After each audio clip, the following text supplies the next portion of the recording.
Hello, I'm Philip Collins. I'm a columnist on the Evening Standard, and I'm joined today by the editor-in-chief, George Osborne, and we're going to talk about Joe Biden and the inauguration address, which is coming up on Wednesday, which will begin his term of the President of the United States of America.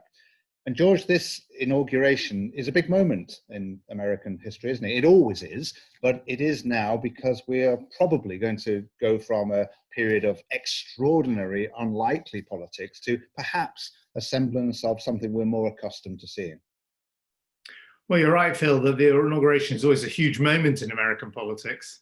It's, when normally you just transfer power from one president to another. But this inauguration this week takes place under extraordinary circumstances. The crowds won't be there because of COVID.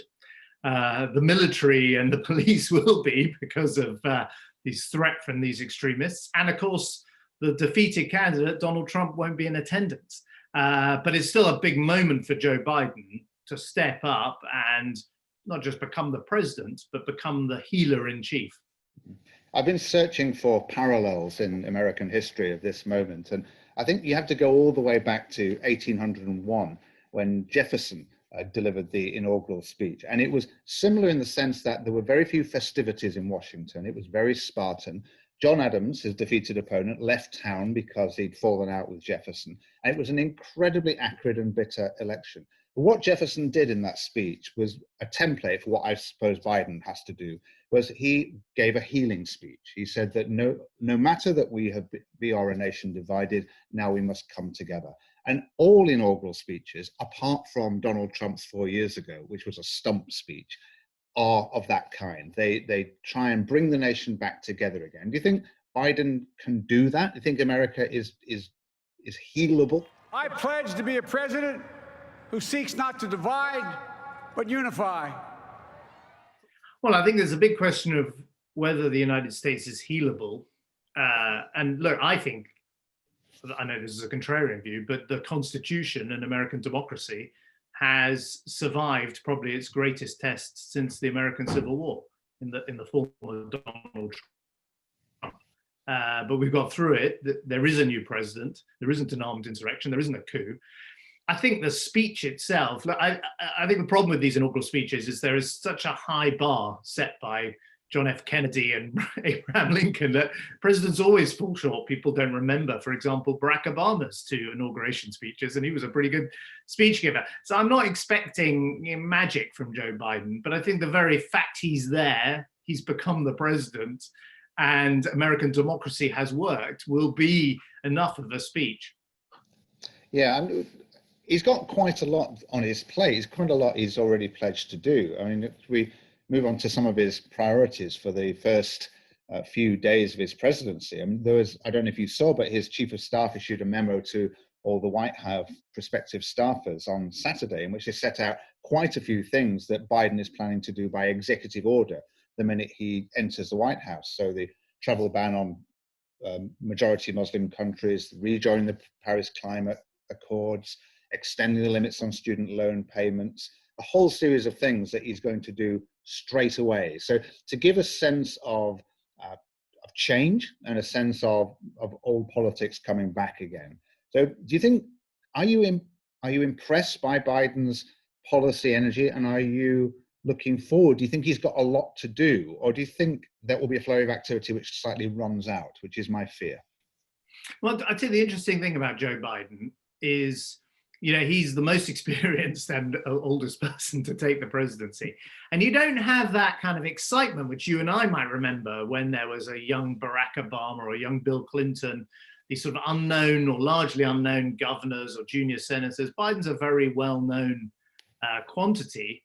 And I don't think you have that air of excitement about a new dawn, but you do have an enormous sense of a chapter closing, the Trump chapter. And by the things that Biden will do in those first 100 days, it's always the test of an American president ever since FDR. So it'll be it's still in many ways the first few weeks of the Biden presidency. There you go. It's a Freudian slip. Will be actually still defined by Donald Trump. And of course, the promised second day in office will get Biden onto the topics which will dominate his first few weeks, no matter what he thinks, which is to say the pandemic. My first 100 days won't end the COVID-19 virus. I can't promise that. But we did not get into this mess quickly. We're not going to get out of it quickly. It's going to take some time. So that is going to be a major part of the politics of the next few months, irrespective of any other priorities Biden may hope to set out, isn't it? Well, I think, we're in an unusual situation because normally presidents serve 2 terms. And when you have a president who's only served 1 term, there's normally a crisis. There's normally a reason why they've only served 1 term. And even at, I personally think Donald Trump would have been re-elected but for COVID. COVID has created obviously a crisis in every country. And so Biden starts with both a kind of health crisis, made more complicated by the US's problematic, to put it mildly, healthcare system. Although they are making quite a lot of vaccinations, I think it's worth noting, more than any other country, as far as I can see. He's got a health crisis. He's also got an economic crisis. And if he, I think what he's going to bring is kind of rationality, science. You're not going to have a president telling you to inject yourself with some unknown drug or pretend the virus doesn't exist. I think a lot of these things are going to feel extraordinary just because they're very normal and ordinary and very similar to what other countries have seen from their political leaders, but Americans haven't. So I think you'll have a kind of big emphasis on science and expertise in the pandemic. And then when it comes to the economic recovery, there will be an absolute sort of classic, quite Democrat style, i.e. to the left a bit of American politics, big fiscal stimulus, big impetus on getting things building, unemployment checks, a big Green Deal. So I think the economy and health will dominate these early periods. Well, the economic response is interesting, isn't it? I think he's pledging a $1.9 trillion relief bill, which, as you say, is quite, in a way, quite standard Democrat politics. Obama did something similar in the wake of the financial crisis. Now, you of all people, perfect person to answer this question. Do you think this is a good response to the economic problem they're going to find themselves in? Well, I think it is a good response. I think there are 2 arguments for it. One is, the United States turbocharges the rest of the world and can afford to spend more than other countries like Britain because it has the world's reserve currency. And second, in the United States itself, there are a huge amount of things that are undone that we take for granted in European countries and in the UK. There's sort of a level of infrastructure investment and investment in green energy, for example, that we undertake, which the United States hasn't. So, the key thing here is that Biden, and this was not really to do with the result of the election in November, more to do with the results of the election in January. Biden does have a very slim majority now in the Senate. And so, I think the world is looking for a big fiscal stimulus from the United States. I think it will get it from the Biden administration. I think the Democrats in Congress will support it. But my prediction is that all that talk of debt and deficit, which I remember from my time as Chancellor, will return to American politics in the next 2 or 3 years. That will become the subject in American politics, like it will become the subject in British politics, not now in the eye of the crisis, but in the recovery in 2 or 3 years' time. And we've got rid from the White House of Donald Trump and his tendency towards protectionism. But there's hints of that in the Democrat Party. Hillary Clinton's presidential campaign was overtly protectionist. And although Biden's made a few free trade noises, that it won't be long before those voices in the Democrat Party return to some sort of protectionism. So trying to take the temperature of the Democrat Party, I think, is very interesting. I'm not quite sure where they are at the moment. Yeah, I think Biden, in many ways, is the sort of 3rd term of the Obama presidency. And it puts off the big problems that the Democrats have, which are very similar to the problems that the British Labour Party has and other centre-left movements around the world. I'm not saying that, by the way, in America, they don't have a huge number of problems in the Republican Party. But Biden, because he's such an elderly voice from a different era of American politics, can sort of basically glide over that Democrats, young, upwardly mobile, professional, and the kind of left behind steel towns and coal towns. And in the economic package, I'm not sure you're going to get full-throated left-wing Democrat politics of the time that people like Congresswoman Ocasio-Cortez would like to see, with modern monetary theory, high taxes on the rich, massive federal spending on green energy, etc., immigration controls lifted. I think Biden will be, he's quite a small c conservative character. So I think you'll get an economic package that actually commands quite a lot of consensus, probably won't be as frightening to business as some business people who now would rather forget it were saying before the election. But I think, the problems for the sort of Democrats and working out what Democrat economic policy looks like has sort of been delayed. And it's probably the case that in 2 years' time, there'll be a Republican Congress. And so this is a sort of small window anyway, when anything can get done. Yeah, let's move into the world stage, because this is one place where I think the contrast between Biden and Trump will probably be quite conspicuous. I mean, Biden has been pretty blunt on this. He said recently, day one, I'm going to be on the phone with our NATO allies saying that we're back and you can count on us. And Trump, he only had one term, but who knows what Trump would have done with respect to America in the world in a second term. His instincts on withdrawing from the world have been quite common in American history, but Biden does appear to want to return to a world role, a leadership role. It's interesting that his pledge to return the US to the World Health Organization is not amongst the initial executive orders he's planning to sign, I think. But do you think we can take him at face value that America will resume a sort of more the role that it was playing under the Obama regime? Do you think, is this the third term of Obama regime in foreign policy as well as domestic policy? Well, there's an interesting argument, Phil, that even under Obama, America was retreating from the world, and not as engaged as it had been in the kind of Clinton and sort of Cold War era. And of course, the Bush era was strange because of Iraq and Afghanistan. But and certainly wasn't retreating from the world. So I think Biden, in many ways, there will be a huge sigh of relief in foreign capitals that you have an American president who wants to engage with the WHO, stands by America's treaties, such as the ones that were signed for the Paris Climate Accords, and very importantly, actually, the Iranian nuclear deal.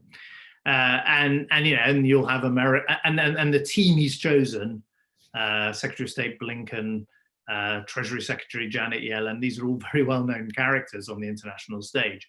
So I think much of that will look normal. And because of the contrast with Trump, everyone will think of it as a kind of return of the United States to the sort of center stage of the world. But it doesn't actually necessarily represent that, because the United States is becoming, in general, I think both in the Democrats and the Republicans and in the general public, more isolationist. You've now got rival big powers, most obviously China, which weren't the case in the kind of immediate post-war Cold War period, where America was the only big country on the block.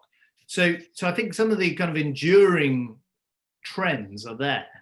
And I think we might mistake the fact that Biden wants to speak to his friends and the fact that Biden doesn't regard Europe as an enemy as being so extraordinary that we miss the bigger picture, that we're in a new era of big power politics in which the United States is the biggest player, but not the only player.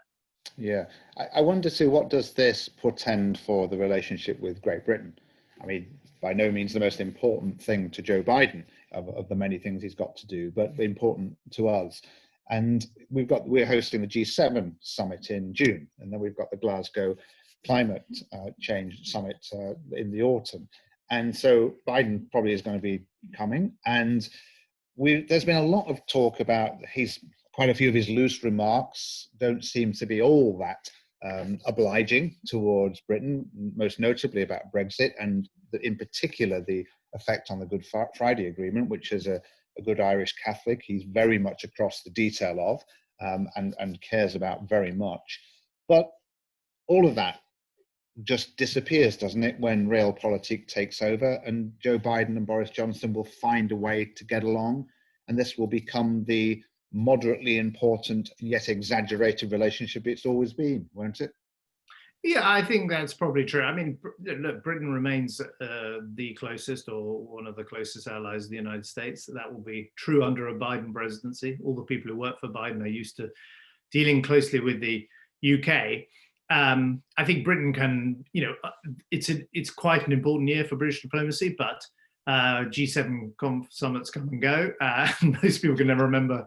If I asked you what happened in last year's G7 conference, well, of course I'd know, but so, I wouldn't wish to bore anybody with the detail. Or if I asked you who was hosting it 2-3 years ago. No. So, we're making a lot of that, although it's nice to see it in Cornwall.